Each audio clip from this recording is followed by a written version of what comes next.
আসসালামু আলাইকুম everyone, welcome to my new channel Faria's cooking world.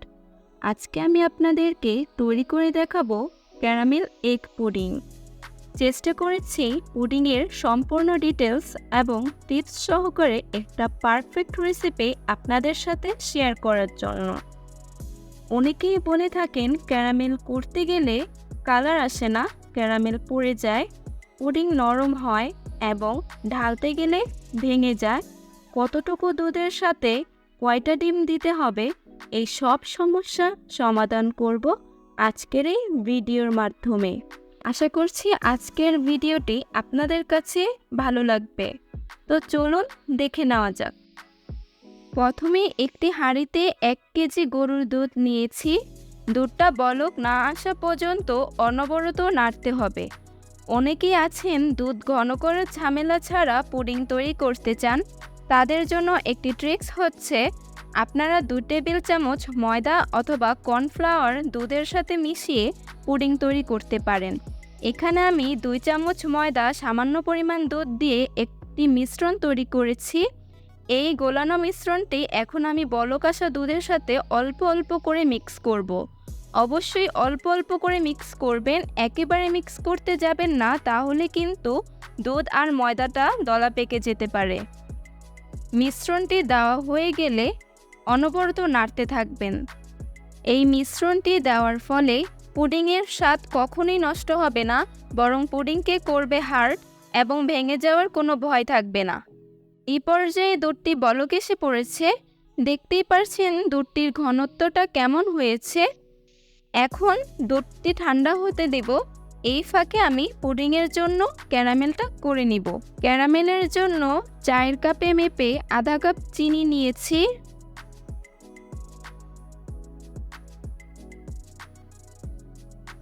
আর আধা কাপ চিনির সাথে 1 কাপ পানি দিয়ে দিব। অবশ্যই পানি দেওয়ার চেষ্টা করবেন, এতে ক্যারামেলের কালারটা খুবই সুন্দর আসে। আমি যে পাত্রটিতে পুডিংটি তৈরি করব সেই পাত্রটিতে ক্যারামেলটি তৈরি করছি। আপনারাও চাইলে এইভাবে করতে পারেন। এখন ক্যারামেলের কালার আসার জন্য অপেক্ষা করতে হবে। এই পর্যায়ে দেখতেই পারছেন ক্যারামেলের কালারটা চলে এসেছে। ব্রাউন কালার হয়ে আসলে ক্যারামেলটির বাটির চারদিকে এভাবে ঘুরিয়ে নেবেন। অবশ্যই ঘুরিয়ে নেওয়ার চেষ্টা করবেন। এখন ক্যারামেলটি চুলা থেকে নামিয়ে নিয়েছি। ক্যারামেলটি সম্পূর্ণ পাত্রে সেট হওয়ার জন্য ভালোভাবে পাত্রটি ঘুরিয়ে নিচ্ছি। এখন এই পাত্রটিকে ক্যারামেল সহ সেট হওয়ার জন্য একটা সাইডে রেখে দিব। এখন আমি পুডিংয়ের মিশ্রণটি তৈরি করব। এর জন্য নর্মাল তাপমাত্রার 5টি ডিম নিয়েছি। আপনারা চাইলে 3টি অথবা 4টি ডিম দিয়ে পুডিং তৈরি করতে পারেন। এর জন্য দুধের পরিমাণ একই থাকবে। এখন একটি হ্যান্ড উইক্সের সাহায্যে ডিমগুলো বিট করে নিব ভালো করে।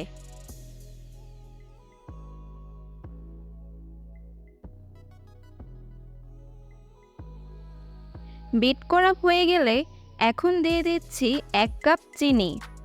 চিনিটা আপনাদের স্বাদ অনুযায়ী কম বেশি দিতে পারেন। চিনিগুলো ভালোভাবে ডিমের সাথে মিক্স করে নিতে হবে।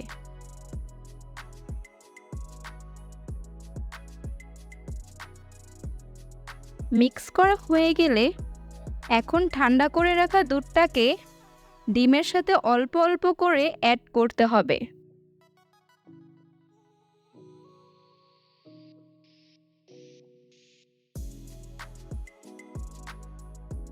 অল্প অল্প করে অ্যাড করার পর ডিমের গন্ধ দূর হওয়ার জন্য এর মধ্যে দিয়ে দিব 1 চামচ ভ্যানিলা এসেন্স। আপনাদের কাছে ভ্যানিলা এসেন্স না থাকলে আপনারা এলাচির গুঁড়োও দিতে পারেন।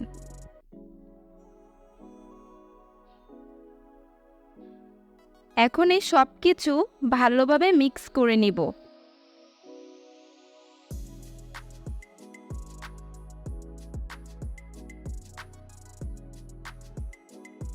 এরই মধ্যে ক্যারামেলটি সম্পূর্ণভাবে সেট হয়ে গেছে, আপনারা দেখতেই পাচ্ছেন। এখন একটি ছাঁকনির সাহায্যে পুডিংয়ের মিশ্রণটি ভালোভাবে ছেঁকে নিচ্ছি। এতে করে এই ডিম ও দুধের মিশ্রণের মধ্যে কোনো রকম লাম্পস থাকলে তা এর মধ্যে আটকে যাবে এবং পুডিংয়ের ভিতরটা অনেক বেশি মসৃণ হবে।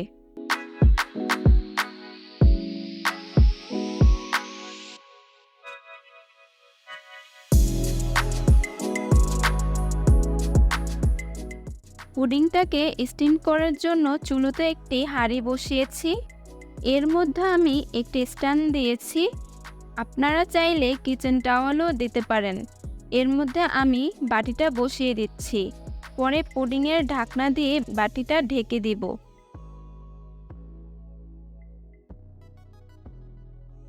এবার এর মধ্যে আমি কিছুটা পানি দিয়ে দিলাম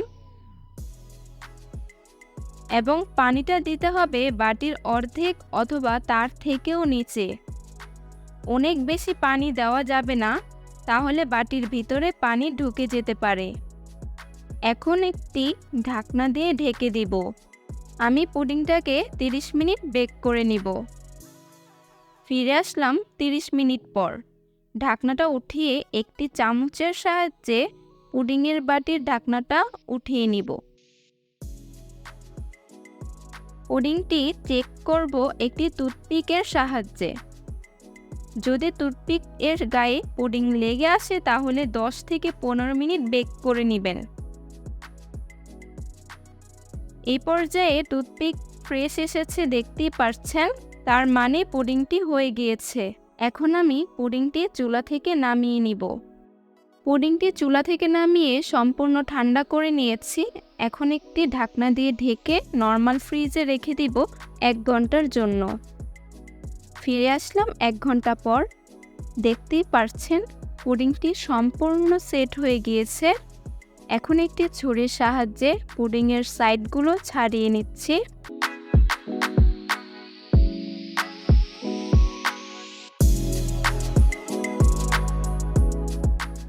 এখন একটি ট্রের সাহায্যে পুডিংটি মোল্ড আউট করে নিব। আর এরই মাঝে তৈরি হয়ে গেল ক্যারামেল এগ পুডিং।